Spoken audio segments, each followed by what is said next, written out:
सभी का स्वागत है मेरे YouTube चैनल डिवाइन म्यूज़िक में। आज मैं आपको देवसैनी एकादशी की व्रत कथा सुनाऊंगी और उसकी पूजा विधि भी बताऊंगी। आप सब ध्यान से सुनिएगा।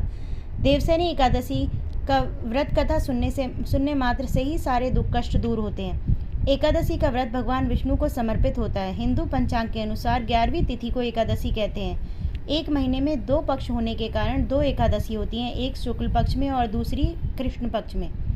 पूर्णिमा के बाद आने वाली एकादशी को कृष्ण पक्ष की एकादशी कहा जाता है, तो अमावस्या के बाद आने वाली एकादशी को शुक्ल पक्ष की एकादशी कहते हैं। आषाढ़ माह के शुक्ल पक्ष की एकादशी को देवशैनी एकादशी के नाम से जाना जाता है। देवशैनी एकादशी को हरसैनी, पद्मनाभा और योग निद्रा एकादशी भी कहा जाता है। देवशैनी एकादशी व्रत को करने से भक्तों की समस्त मनोकामनाएं पूर्ण होती हैं तथा सभी पापों का नाश होता है। देवशैनी एकादशी से भगवान विष्णु योग निद्रा में 4 महीने के लिए क्षीर सागर में चले जाते हैं और पूरे 4 महीने तक वहीं रहते हैं। इस दौरान सृष्टि का संचालन भगवान शिव के हाथों में होता है। भगवान विष्णु के शयन काल के इन 4 महीनों को चतुर्मास के नाम से भी जाना जाता है। गांव की भाषा में इसको चौमासा भी कहते हैं। इन 4 महीनों में श्रावण, भद्रपद, अश्विन और कार्तिक मास शामिल है। चतुर्मास के दौरान 4 महीनों तक शादी ब्याह आदि कोई भी शुभ कार्य नहीं किया जाता। इस वजह से देवशैनी एकादशी से देव उठानी एकादशी तक मांगलिक कार्यों के लिए शुभ मुहूर्त नहीं रहते हैं। देवशैनी एकादशी के व्रत का क्या महत्व है, अब मैं आपको ये बताऊंगी। देवशैनी एकादशी का व्रत करने और भगवान विष्णु की पूजा अर्चना करने से सभी कष्ट दूर होते हैं और धन धान्य की कमी नहीं होती। देवशैनी एकादशी के दिन दान पुण्य करने से सभी तरह के पापों से मुक्ति मिलती है। देवशैनी एकादशी का व्रत रखने से व्यक्ति सब सुखों को भोगकर अंत में मोक्ष को प्राप्त होता है। मान्यता है कि चतुर्मास में सभी तीर्थ ब्रजधाम आ जाते हैं, इसीलिए इस अवधि में ब्रज की यात्रा करना भी बहुत शुभ माना जाता है। अब मैं आपको देवशैनी एकादशी की व्रत विधि बताऊंगी। देवशैनी एकादशी के दिन ब्रह्म मुहूर्त में उठकर स्नान व ध्यान से निर्वृत्त होकर स्वच्छ और पीले रंग के वस्त्र पहने भगवान विष्णु के समक्ष हाथ में अक्षत लेकर व्रत का संकल्प लें। अक्षत यानी कि सफ़ेद चावल। इसके बाद एक चौकी पर लाल या पीला कपड़ा बिछाकर भगवान विष्णु की प्रतिमा या तस्वीर स्थापित करें और चारों तरफ गंगाजल से छिड़काव करें। फिर ओम नमो भगवते वासुदेवाय मंत्र का उच्चारण करते हुए भगवान विष्णु की पूजा करें। भगवान विष्णु को पीला रंग बहुत ही प्रिय है, इसलिए भगवान को पीले फूल, पीले फल, चंदन, जनेऊ, गंध, अक्षत, पुष्प, तिल, धूप, दीप, नवेद, पान, नारियल आदि अर्पित करें। घी का दीपक जलाएं और कपूर से आरती उतारें। इस दिन विष्णु सहस्त्रनाम का पाठ करने से सृष्टि के पालनहार श्री हरि विष्णु की विशेष कृपा भक्तों को प्राप्त होती है। इसके बाद देवशैनी एकादशी की व्रत कथा सुने या पढ़ें। पूरा दिन विष्णु जी के नाम का जप एवं कीर्तन करते हुए यह व्रत पूरा करना चाहिए। भगवान विष्णु का पूजन करने के बाद पीपल और केले के वृक्ष की भी पूजा करें और समर्थ के अनुसार दान पुण्य भी करें। आप व्रत नहीं कर सकते तो आप सुबह उठकर भगवान विष्णु का ध्यान करें और पूजा करें और उसके बाद पूरा दिन चावल ना खाएं। मैं आपको देवशैनी एकादशी की व्रत कथा सुनाऊंगी। द्वापर युग के समय एक बार धर्मराज युधिष्ठिर ने भगवान श्री कृष्ण से पूछा, केशव, आषाढ़ शुक्ल में आने वाली एकादशी का नाम क्या है? इस व्रत में किस देवता का पूजन किया जाता है और इसे करने की क्या विधि है? युधिष्ठिर के इन वचनों को सुनकर श्री कृष्ण ने कहा, एक बार नारद जी ने ब्रह्मा जी से यही प्रश्न पूछा था। तब ब्रह्मा जी ने कहा कि नारद, तुमने कलयुग में प्राणी मात्र के उद्धार के लिए सबसे श्रेष्ठ प्रश्न पूछा है, क्योंकि एकादशी का व्रत सब व्रतों में उत्तम होता है। इसके व्रत से सभी पाप नष्ट हो जाते हैं। इस एकादशी का नाम देवशैनी एकादशी है। यह व्रत करने से भगवान विष्णु प्रसन्न होते हैं। इस संबंध में मैं तुम्हें एक पौराणिक कथा सुनाता हूँ, ध्यानपूर्वक सुनना।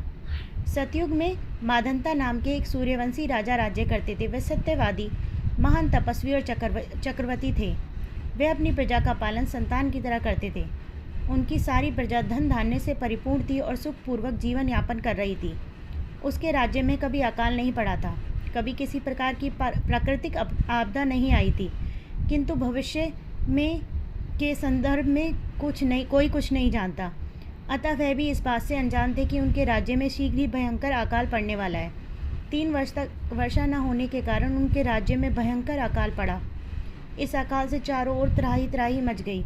पूरे राज्य में आई इस मुसीबत के कारण यज्ञ, हवन, पिंडदान, कथा, व्रत आदि में कमी हो गई। अकाल से पीड़ित प्रजा एक दिन दुखी होकर राजा के पास जाकर प्रार्थना करने लगी, हे राजन, समस्त संसार की सृष्टि का मुख्य आधार वर्षा है। इसी वर्षा के अभाव से राज्य में अकाल पड़ गया है और अकाल से प्रजा मर रही है। हे भूपति, आप कोई ऐसा जतन कीजिए जिससे हम लोगों का कष्ट दूर हो सके। यदि जल्दी अकाल से मुक्ति नहीं मिली तो विवश होकर प्रजा को किसी दूसरे राज्य में शरण लेनी पड़ेगी। प्रजाजनों की बात सुन राजा ने कहा, आप लोग सत्य कह रहे हैं। वर्षा न होने से आप लोग बहुत दुखी हैं। राजा के पापों के कारण ही प्रजा को कष्ट भोगना पड़ता है। मैं बहुत सोच विचार कर रहा हूँ, फिर भी मुझे अपना कोई दोष दिखाई नहीं दे रहा है। परंतु आप चिंतित ना हो, मैं इसका कोई ना कोई उपाय अवश्य ही निकाल लूँगा। राजा के वचन सुनकर प्रजाजन चले गए। राजा ने सोच विचार किया और फिर इस कष्ट को छुटकारा पाने के उद्देश्य से सेना को लेकर जंगल की ओर प्रस्थान किया। जंगल में विचरण करते हुए एक दिन राजा माधंता की मुलाकात ब्रह्मा जी के पुत्र अंगिरा ऋषि से हुई। उनसे आश्रम पहुँचते ही राजा ने उन्हें साष्टांग प्रणाम किया। ऋषिवर ने आश्चर्य के साथ उनसे कुशल क्षेम पूछा। उसके पश्चात ऋषि अंगारा ने राजा से जंगल में विचरने और उनके आश्रम में आने का प्रयोजन पूछना चाहा। तब राजा ने हाथ जोड़कर कहा, महात्मन, मेरे राज्य में 3 वर्ष से वर्षा नहीं हो रही है। इससे अकाल पड़ गया है और प्रजा कष्ट भोग रही है। राजा के पापों के प्रभाव से ही प्रजा को कष्ट मिलता है, ऐसा शास्त्रों में लिखा है। मैं सभी प्रकार से धर्म का पालन करते हुए राज्य करता हूँ, फिर यह अकाल कैसे पड़ गया, इसका मुझे अभी तक पता नहीं लग सका है। अब मैं आपके पास इसी संदेह की निवृत्ति के लिए आया हूँ। आप कृपया कर मुझे इस समस्या का निवारण कर मेरी प्रजा के कष्ट को दूर करने के लिए कोई उपाय बताइए। राजा के इन वचनों को सुनकर महर्षि अंगिरा ने कहा, हे राजन, यह सतयुग सब युगों से उत्तम है। इसमें छोटे से पाप का भी बड़ा भयंकर दंड मिलता है। इस युग में धर्म सभी ओर व्याप्त है। ब्राह्मण के अतिरिक्त किसी भी अन्य जाति के लोगों को तप करने का अधिकार नहीं है। लेकिन आपके राज्य में एक शूद्र तपस्या कर रहा है और यही कारण है कि आपके राज्य में इतने सालों से वर्षा नहीं हो रही है। यदि आप प्रजा का कल्याण चाहते हैं तो शीघ्र ही उस शूद्र का वध करवा दें। जब तक आप यह कार्य कर नहीं लेते तब तक आपका राज्य अकाल की पीड़ा से कभी मुक्त नहीं हो सकता। ऋषि के वचन सुन राजा ने कहा, हे श्रेष्ठ मुनि, मैं उस निरपराध तप करने वाले शूद्र को नहीं मार सकता। किसी निर्दोष मनुष्य की हत्या करना मेरे नियमों के विरुद्ध है और मेरी आत्मा इसे किसी भी स्थिति में स्वीकार नहीं करेगी। आप इस दोष से मुक्ति का कोई दूसरा उपाय बताइए। राजा को विचलित जान ऋषि ने कहा, हे राजन, यदि आप ऐसा ही चाहते हैं तो आषाढ़ माह के शुक्ल पक्ष की देवसेनी नाम की एकादशी का विधान पूर्वक व्रत करो। इस व्रत के प्रभाव से तुम्हारे राज्य में वर्षा होगी और प्रजा भी पूर्व की भांति सुखी हो जाएगी, क्योंकि इस एकादशी का व्रत सिद्धियों को देने वाला है और कष्टों को मुक्त करने वाला है।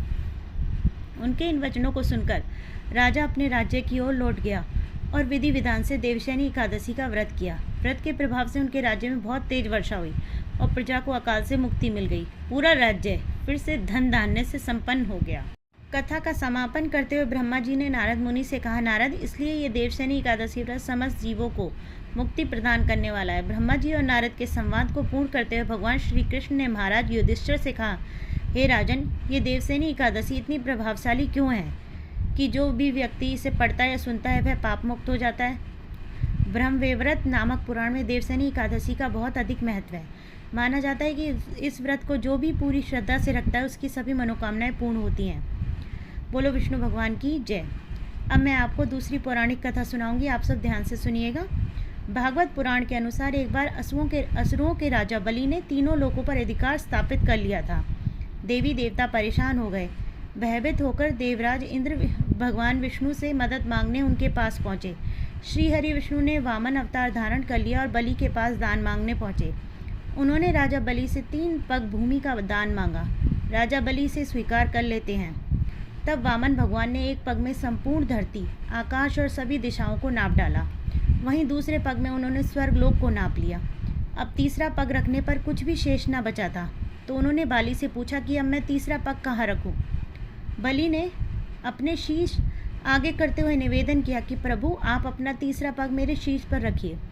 राजा बलि की दानवीरता देखकर भगवान विष्णु बहुत प्रसन्न हुए और बलि के इस दान और समर्पण से खुश होकर भगवान विष्णु ने बलि को पाताल का अधिपति बना दिया और वर मांगने को कहा। तब राजा बलि ने कहा कि आप मेरे साथ पाताल लोक में रहें और मुझे अपनी सेवा का सौभाग्य प्रदान करें। भगवान विष्णु ने अपने भक्त बलि की इच्छा पूरी की और पाताल में चले गए। भगवान के पाताल लोक में जाने से सभी देवी देवता बहुत दुखी हुए और लक्ष्मी जी चिंतित हो गईं। अपने पति को वापस लाने के लिए माँ लक्ष्मी ने गरीब स्त्री का रूप धारण कर राजा बलि के पास पहुंच गईं। राजा बलि को राखी बांधकर देवी लक्ष्मी ने उन्हें अपना भाई बना लिया और उन्हें भगवान विष्णु को वचन मुक्त करने को कहा।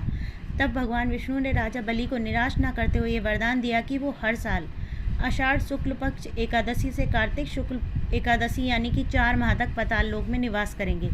इस दौरान सृष्टि का संचालन सुचारू रूप से चलता रहेगा। ये नारायण भगवान ने भगवान शिव को इन 4 महीनों के लिए पूरे जग का संचालन करने की जिम्मेदारी सौंपी।